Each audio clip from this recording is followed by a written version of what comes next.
Hello, good people. Hello. Welcome back to another car conversation.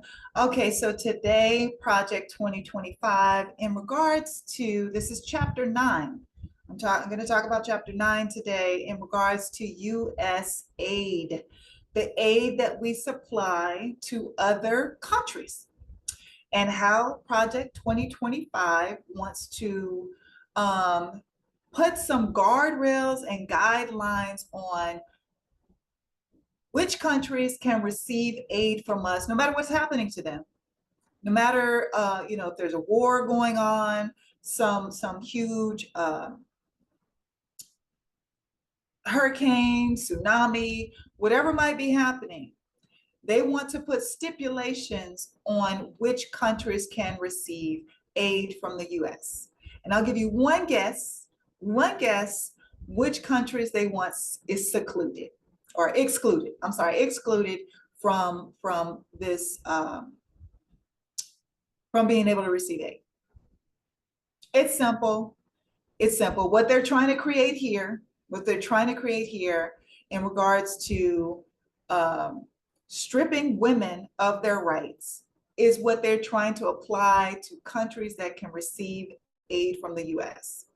So expanding what they want to do in the U.S. in regards to women and bodily autonomy, okay?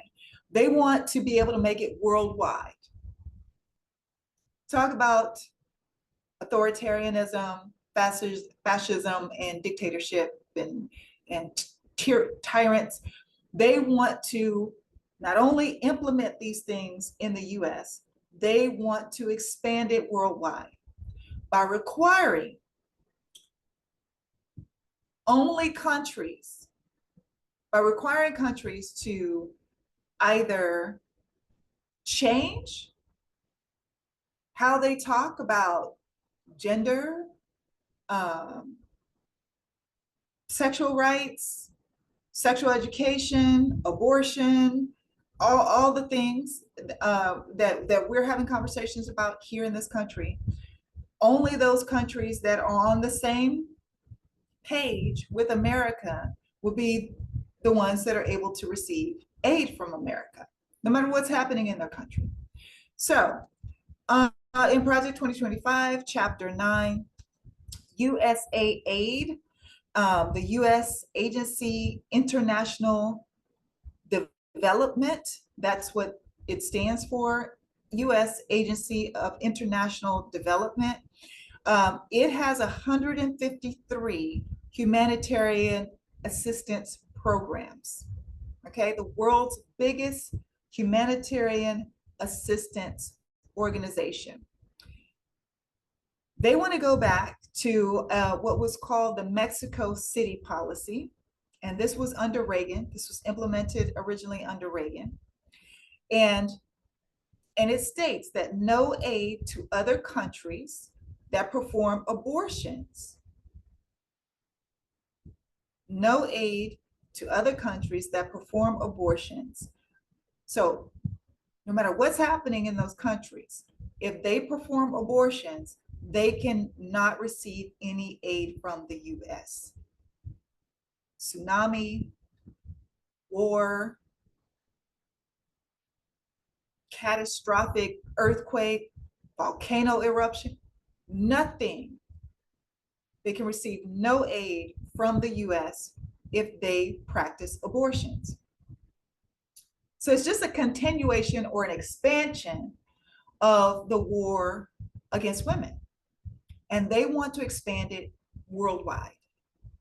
And just the gall of these people who put this in writing, to think that not only should we be able to control women in the US, we should be able to control or dictate what other countries allow women to do in order to receive any type of aid or relationship that would be advantageous to them. So we want to control women worldwide. The gall, the audacity, or should I say the caucasity to believe that you are privileged enough to control what women do in the world, not just America, in the world. That's what they're proposing here. On page 259, they propose that not only in America, now these countries should remove all references to gender, gender equality, anything that's gender sensitive, sexual rights, reproductive rights, any type of sexual, education or education about, you know what kids get in elementary school, 5th grade, 6th grade, the education about your body, abortion, all that has to remove. All that language has to be removed. Not only here in America, but worldwide, for any country to receive aid from us, from America. Then they go further. On page 257, they go into climate policies. So these countries also have to rescind all climate policies. Not only in the USAID, so not only in that our department, but also these countries cannot be climate sensitive. And they said to kind of feed into what they call climate fanaticism. So they can't be talking about climate change or green energy or any of those terms, or be working to do anything in regards to the Paris Climate Agreement to further develop, further explore, further try to protect our environment and the earth from climate change. The country, whichever country this is, they can't be trying to do anything in regards to that. Because if they are, then they cannot receive aid from us. So cutting off relationships, not only cutting off progress in regards to climate change, but cutting off relationships that we have built over decades, over hundreds of years with other countries. Not only cutting off the progress of women, not only in the United States, but worldwide, but also drastically changing the relationships that we've developed with progressive countries like we currently are now, but they want to take us back. They want to drag us back in the past.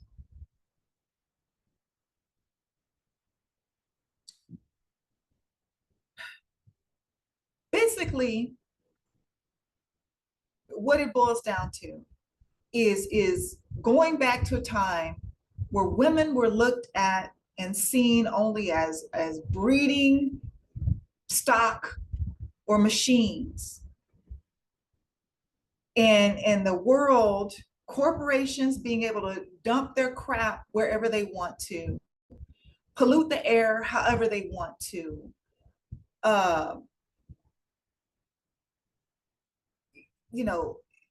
just destroy our water systems and pollute areas with plastics, and just totally roll back all the progress that we have made in regards to climate change.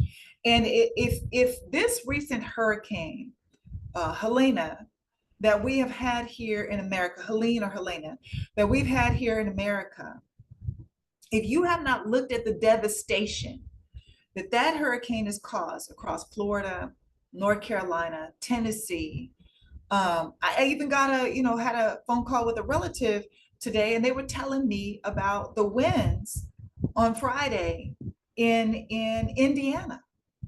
Now, I grew up in Texas. I've lived through some hurricanes, okay? In Houston, we're very close to the coast, so we caught the brunt of it. But what you would traditionally see is as hurricanes move up through the Midwest, they lose power. So people up in Indiana, Illinois, even though they might get some rain, maybe a little wind, They're not losing electricity like we did in Texas. Power lines aren't going to be down. There's not going to be flooding traditionally, historically, but we're seeing that now. I saw homes floating away in North Carolina, dams breaking, just like they did it in Katrina. But chapter 9, I encourage you to read it in regards to USAID aid. The aid that we provide currently to other countries when they have catastrophic weather conditions, earthquakes, or the whole Middle East is at war right now. Well, not the whole, but there's parts of the Middle East that are at war. And Project 2025 proposes if you are in an area where women are free to seek reproductive care, however they want to, whatever decisions they make to do with their bodies, if there are conversations in classrooms with young people about their bodies, how their bodies work, the reproductive system and how it works, if there are conversations about gender, we're no longer going to give those countries aid. We're no longer going to supply them aid because they're having conversations, because women can make decisions about their bodies. So I need you to understand, these people not only seek to stifle progress in regards to women in America, they want to stifle progress for women in the world. And we all, everybody, male and female, or however you identify, should be very concerned about that.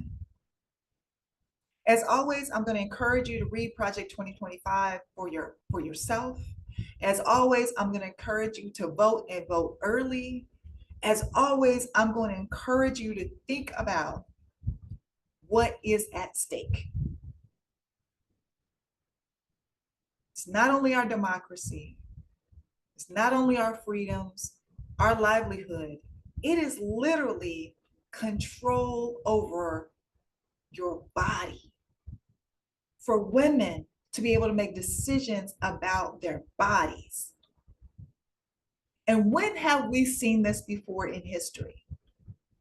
Where one group of people has total and complete say over what happens with the bodies of another group of people. When have we seen that before in America? And why would we ever want to go back to anything that's remotely like it again?